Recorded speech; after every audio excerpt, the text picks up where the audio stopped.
Hey everyone, it's Tim Holtz and I'm excited to introduce you to the latest addition to the Distress line of products, Distress Crayons.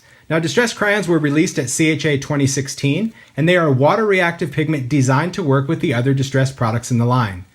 Distress Crayons are sold in packs of 6. There are 3 sets available right now, and we will be introducing the full palette of Distress in crayons throughout the year. The plan is to introduce a couple of new sets every other month throughout the year, hopefully completing the palette by the end of 2016. Now, as new sets are introduced, the previous set colors will be available open stock, also giving you the option to pick and choose to customize your own palette. Distress crayons have some unique characteristics for a water-reactive pigment. When you go to use Distress crayons, simply remove the top. You can twist the base to extend the medium, twist it in the opposite direction to retract the medium. When you apply them to the surface, you'll notice they go on very smooth and very creamy, almost kind of buttery. But they also have the ability to create that great sketch texture that you would get with a crayon. Now, when Distress crayons were first released, there were a lot of questions and people wanting to compare Distress crayons to something else. And I got asked a lot of questions as to how these compare to one product in particular that is also a water-reactive pigment. Now, I've never done a comparison video before, but I thought I really needed to show you how these compare with Gelatos, because this was the one product that kept being mentioned when it comes to Distress crayons. So I'm going to take you through and show you how Distress crayons and Gelatos have a lot of similarities and also some differences when it comes to working with Distress.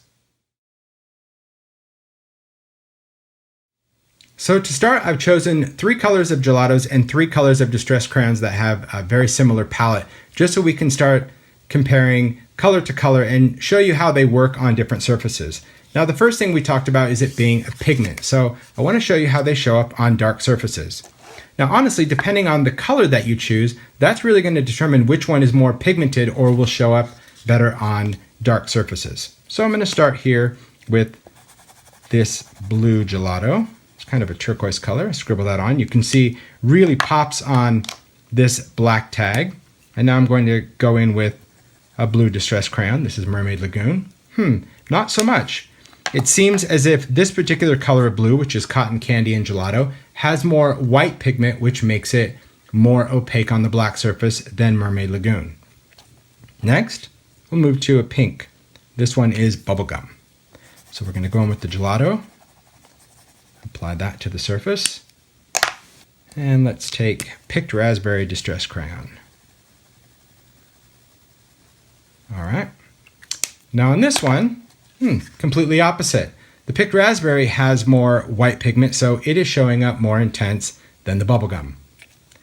Let's go into yellow. This one is Lemon. All right. And we'll put it next to Mustard Seed. About the same. Looks like Lemon is a little bit greener, so it might be a little bit more translucent, and Mustard Seed is more opaque. But again, it just depends on what colors you choose out of each palette to determine which of those colors are going to show up more on dark surfaces, specifically if you're going to work on dark surfaces. But when it comes to working on a light surface, these colors are going to be very comparable to one another.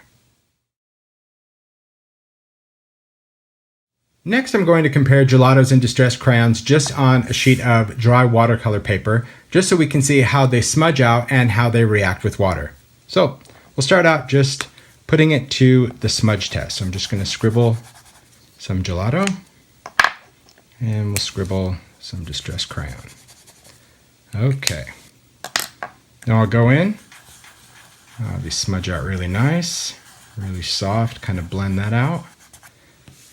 All right, Distress crayons. Well, they smudge, but not as much. This seems to smudge quite a bit more on dry cardstock than the Distress crayons. And that is because Distress crayons were designed to dry. I wanted a medium that would dry on the surface, and you're going to see in one of the techniques today, while that's really important, that I have a medium that will actually dry. Now, if you needed to smudge more, you can always go back and apply medium. This time I'm going to smudge the Distress crayon first, basically right after it's applied to the surface, and you'll see that it smudges out completely. I'll wipe my finger off. But then again, so does the Gelato, because the Gelato will always smudge out, whereas a Distress crayon, if you're going to smudge it on a dry surface, you need to smudge it right away before it dries. Okay, next let's see how these compare when we use water. So I'm just going to scribble some gelato down, and we'll take some Distress Crayon. There we go. Okay.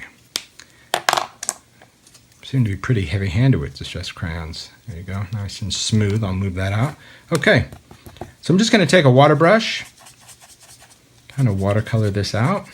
That's nice, that works just fine. And we're going to do the same thing with the Distress Crayon. All right, it appears that both watercolor just fine on watercolor paper, and they should, because they are both water reactive pigments, which means even if it dries, because we're not smudging it, when either medium gets wet, it's going to react. All right, perfect. Now let's try using a sprayer. So here we're just going to apply some gelato down here. I'll put a little bit larger area, and over here, Distress Crayon. Okay, take a spray bottle, just going to spray this. Ooh, nice. Nice reactive property with water. Distress Crayon. Not so much. Reacts? Doesn't react. Well, that's because that is another feature of Distress Crayons. I wanted something that, although it is water reactive, it's not going to move with water unless you move it. So if it's wet, you can go in with your finger or a brush and you can get those pigments to react, but they are not fugitive. They will not react when they get wet. And again, you'll see a technique today while that's really important to working with the Distress Crayons. Using water-reactive pigments over a coated surface gives our colorant a lot more open time to move and blend. And you can do that by applying either a layer of Distress Collage Medium or Gel Medium or Gesso to the surface. So here I've just taken a piece of watercolor cardstock and applied a layer of Distress Collage Medium over the top and let it dry.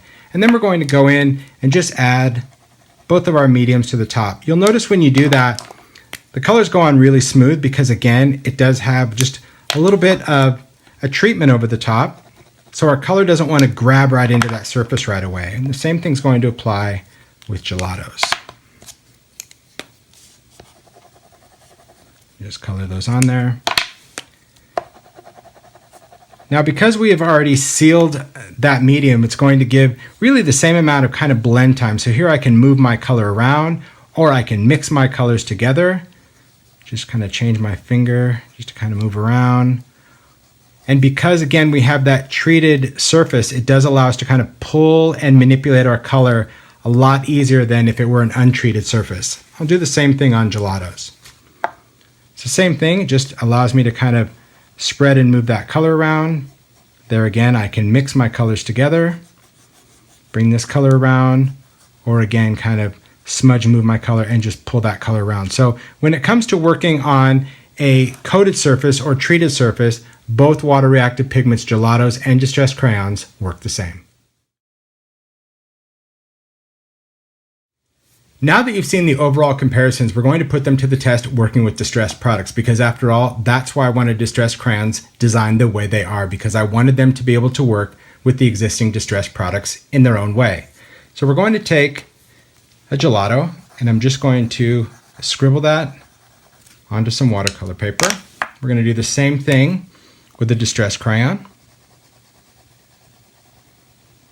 All right. And I'm going to take some Distress Spray Stain. I'm going to go ahead and go in with Salty Ocean. So first thing I'm going to do is I'll go ahead and spray the Distress Crayon. All right. You're going to notice that as that ink starts to dry, it's being resisted by the Distress Crayon. Now we're going to do the same thing over here with the gelato. Okay, not so much, not really resisting. Well, maybe we need some water. All right, let's add some water to this. All right, by adding water, that's only going to resist this even more. In fact, if I wanted to clean it off, I can just spray water right over the top to reveal that yellow. Now, if I do the same thing with the gelato, ooh, that's going to react, and that's going to turn everything green. You can see here that That's just rewetting, turning it green, but that is remaining stable because I haven't touched it. And that was the thing that I really wanted the Distress Crayons to do, is that when I apply it to a mixed media project, if I went over it with ink or stain, I don't have to worry about that crayon rewetting unless I choose to move it. And that was one of the things I wanted different than a regular water reactive pigment, that anytime it gets wet, it's always going to react. I'm just going to take a stencil. I'm just going to scribble a little bit of Distress Crayon in there. I'm going to kind of move that around. This way you can see that pigment is not only going through the stencil and coloring the area, but it's also building up a little bit of texture around the edge of that. There we go. See that? You can see it's pretty heavy in that area. All right, let me just wipe this off, and we'll do the same thing with the gelato.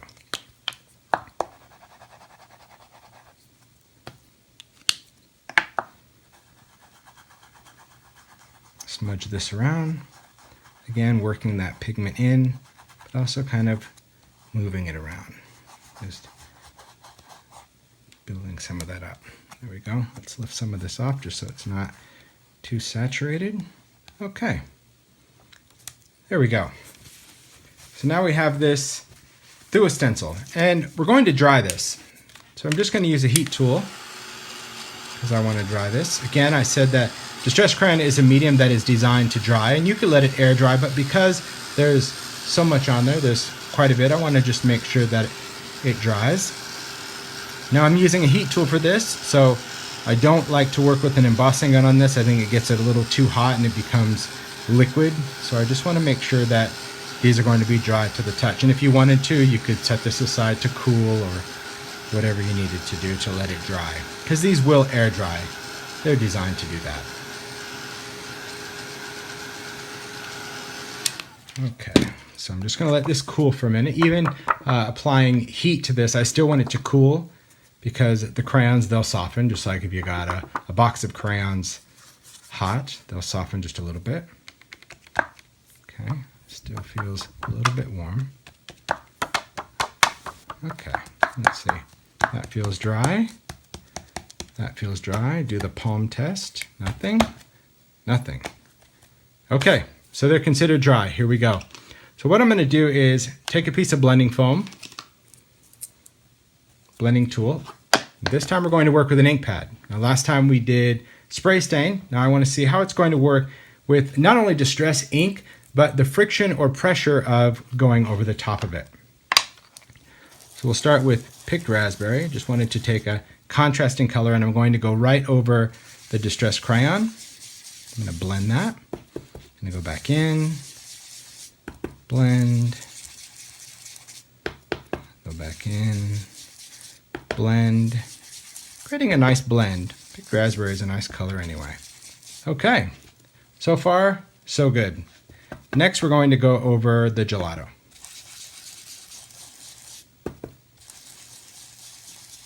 Now right away, you're going to see that by applying the pressure and the distress ink, even though both of these were dry, it is going to re-wet that gelato and move the color and completely change from picked raspberry, which stays as that pink color, to now mixing into a purple color. So that was another reason why I wanted Distress Crayons. I wanted something that would dry, that would allow me to go over with my ink blending tool and ink over it and not worrying about that re-wetting. All right, well, I hope you found that comparison helpful. Again, it's not something that I normally do, but I felt it was really important to see side by side what makes Distress Crayons different than gelato specifically. Keep in mind there are so many other water-based pigments, even oil-based pigments on the market, and they're all going to have their own unique characteristics and properties. Now, keep in mind when you're choosing colors, different colors, regardless of brand, are going to show up different on dark surfaces. That's just how it is when it comes to working with pigments.